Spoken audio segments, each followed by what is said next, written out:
इस धरती पर जीवन ही सब कुछ नहीं है। हमारा जीवन मृत्यु की उल्टी गिनती है। दिन प्रतिदिन की गिनती उस दिन तक घट जाती है जब हम अंत को कब्र में एक दिन समाप्त हो जाएंगे और मृत्यु पर एक अंतरिक्ष रॉकेट की तरह हम उड़ान भरेंगे। असल में मृत्यु है क्या? तो मृत्यु शरीर से हमारी आत्मा और जान का अलग होना है। उस समय महत्वपूर्ण सवाल यह होगा, सबसे जरूरी एक जो क्वेश्चन होगा वो ये होगा कि हम मौत के बाद कहां जाएंगे। Where will we spend our eternity after we die? क्या आपको अपनी मंजिल पता है?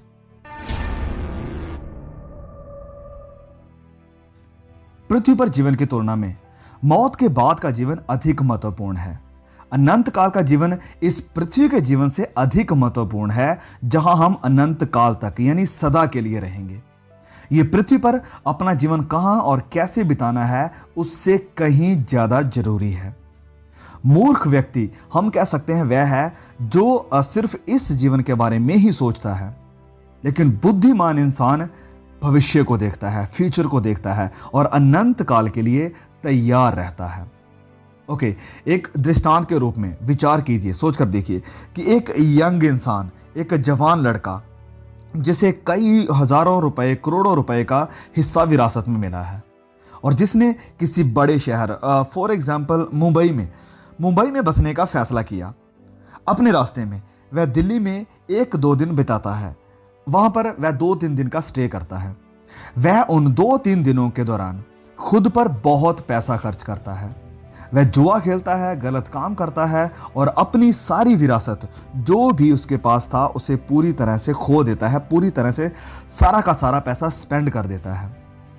जब अंत में वह कैसे भी करके मुंबई पहुंचता है तो वह पूरी तरह से कंगाल हो जाता है और अपने जीवन के शेष 60 साल शहर की सड़कों पर भीख मांगते हुए बिताता है और वहां उसके पास रहने की कोई भी जगह नहीं होती है। ऐसे इंसान को आप क्या कहेंगे?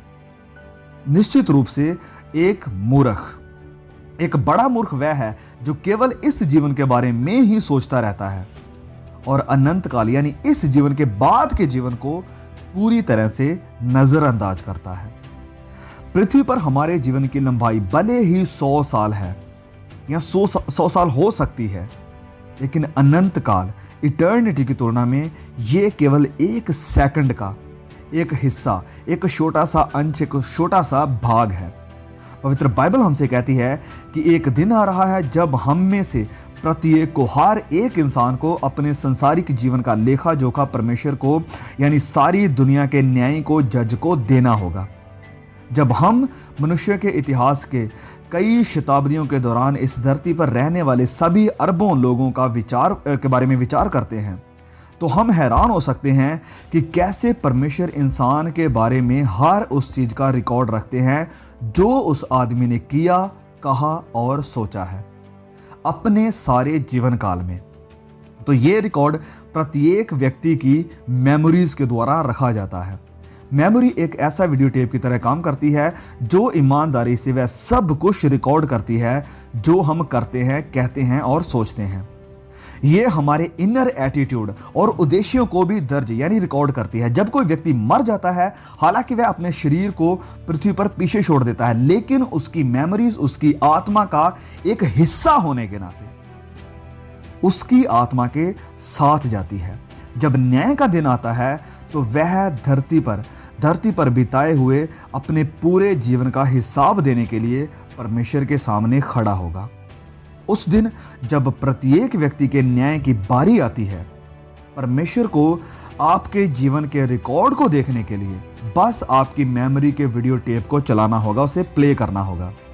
और ध्यान से सुनिए, कोई भी व्यक्ति उस डिस्प्ले की सटीकता यानी एक्यूरेसी पर सवाल नहीं उठा पाएगा। ये उसकी अपनी मेमोरी होगी जो उसके संसारिक जीवन की डिटेल्स को बताती है। धर्म के बाहरी लिबास जो आज लोग हम पहने हुए हैं, उस दिन उसे छीन लिया जाएगा, उसे खोल दिया जाएगा और असल इंसान को फिर एक्सपोज किया जाएगा। धर्म उस दिन किसी को भी नहीं बचा पाएगा, रिलीजन किसी को भी सेव नहीं कर सकेगा, क्योंकि ये स्पष्ट रूप से देखा जाएगा कि सभी ने पाप किया है। पूरी तरह से क्लियरली सबको पता चल जाएगा कि सभी ने पाप किया है। वह जिस भी धर्म में पैदा हुए हैं या जिसकी भी उन्होंने प्रैक्टिस की है, पता चल जाएगा कि सभी ने पाप किया है। किए गए अच्छे काम, गरीबों को दिया गया पैसा या चर्च या मंदिर या मस्जिद, किसी को भी ये सब नहीं बचा पाएंगे। इनमें से कोई भी धार्मिक कार्य हमारे पापों के रिकॉर्ड को नहीं मिटा सकता है। केवल एक ही तरीका है जिसके द्वारा हमने जो बुराइयां की है, जो कहा है और जो सोचा है, उसका रिकॉर्ड स्थायी रूप से पूरी तरह से परमेश्वर की दृष्टि से, परमेश्वर की नज़र से मिटाया जा सकता है, ताकि वह न्याय के दिन में खुदा के सामने फिर याद ना किए जाएं।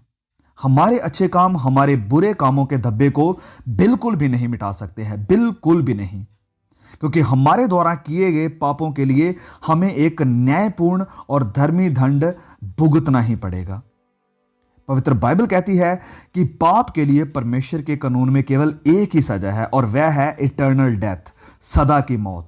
ये मौत वो है जिसके हम सब लायक हैं, जिसके हम सब हकदार हैं, जिसे हम डिजर्व करते हैं अपने किए हुए पापों की वजह से। ये हमें इस सजा से बचाने के लिए था, हमें इसी सजा से बचाने के लिए था कि यीशु मसीह परमेश्वर का पुत्र एक आदमी के रूप में स्वर्ग से पृथ्वी पर आया और यरूशलेम के बाहर एक क्रॉस पर कुर्बान हो गया। वहां उन्होंने इंसानों के पापों के लिए दिव्य दंड को अपने ऊपर लिया। सभी धर्मों के लोगों के सभी पापों को उन्होंने अपने ऊपर उठा लिया और फिर उन्हें पास की कब्र में दफनाया गया। लेकिन 3 दिन के बाद वह मुर्दों में से जिंदा हो गए, ये साबित करते हुए कि सच में वह परमेश्वर के बेटे हैं और मनुष्य के सबसे बड़े दुश्मन यानी मौत को हरा सकते हैं। 40 दिन के बाद जबकि कई लोग उसे देख रहे थे, वह स्वर्ग में चढ़ गया, सारे लोगों का न्याय करने के लिए सही समय पर फिर से पृथ्वी पर लौटने का वादा करते हुए। तकरीबन 2000 साल बीत चुके हैं जब से उन्होंने ये वादा किया था, और अब उनकी धरती पर वापसी का समय बहुत ही नज़दीक, बहुत ही करीब है। बहुत जल्द हम उन्हें स्वर्ग से आसमान में लौटते हुए देखेंगे। केवल प्रभु यीशु मसीह ही हैं सारे इतिहास में जिन्होंने मानव जाति के पापों के लिए अपनी जान दी है, और मुर्दों में से जिंदा होने वाले भी सिर्फ वही एक हैं। आज हमारे पापों को माफ़ किया जा सकता है और उस वीडियो टेप से हमारे बुरे रिकॉर्ड को, पापों को, गुनाहों को मिटाया जा सकता है, उसे साफ किया जा सकता है, क्लियर किया जा सकता है, अगर हम ईमानदारी से अपने पापों से मुड़ें और उनसे पश्चाताप करें, तौबा करें, रिपेंट करें और प्रभु यीशु मसीह में अपने गुनाहों की माफ़ी को मांगें, क्योंकि वह हमारे पापों के लिए मरे और मुर्दों में से फिर जीवित हो गए। लेकिन सिर्फ यही नहीं, और भी बहुत कुछ है जो परमेश्वर हमें ऑफर करते हैं। वह अपनी आत्मा के द्वारा हमारे दिलों में आने और रहने का वादा करते हैं और हमें हमारी पाप से भरी हुई आदतों से दूर रहने की हमें ताकत देते हैं, हमें सामर्थ्य देते हैं, ताकि आने वाले दिनों में हमारी इस मेमोरी के वीडियो टेप में सिर्फ पवित्रता, भलाई और अच्छाई ही रिकॉर्ड हो। ये मुक्ति, ये नजात यानी साल्वेशन का एकमात्र तरीका है। केवल यही एक तरीका है जिसे परमेश्वर ने इंसानों के लिए नियुक्त किया है, ठहराया है। और याद रखें कि आपके पास इसके अलावा दूसरा ऑप्शन या विकल्प ये है, ध्यान से सुनिए, आपके पास जो दूसरा ऑप्शन है वो ये है कि न्याय के दिन आपकी मेमोरी के वीडियो टेप को चलाया जाए, आपके पापों के रिकॉर्ड को सारी दुनिया के जज के सामने एक्सपोज किया जाए, उसे जाहिर किया जाए। और अब इस सच्चाई को जानने और सभी पापियों के लिए एक आग की झील में मरने की गंभीरता को महसूस करते हुए ये हमारा कर्तव्य बनता है, हमारी जिम्मेदारी है, हमारी रिस्पॉन्सिबिलिटी बनती है कि हम सभी को बचने के इस एकमात्र तरीके के बारे में बताएं। इस वीडियो को शेयर करके, लोगों को सुसमाचार सुनाकर, लोगों को पवित्र बाइबल के बारे में बताकर। तो प्लीज़ इस वीडियो को शेयर कीजिए अपने दोस्तों के साथ, रिश्तेदारों के साथ, अपने भाई बहनों के साथ, अपने ग्रुप में, और जहां कहीं भी आप इस वीडियो को शेयर कर सकते हैं।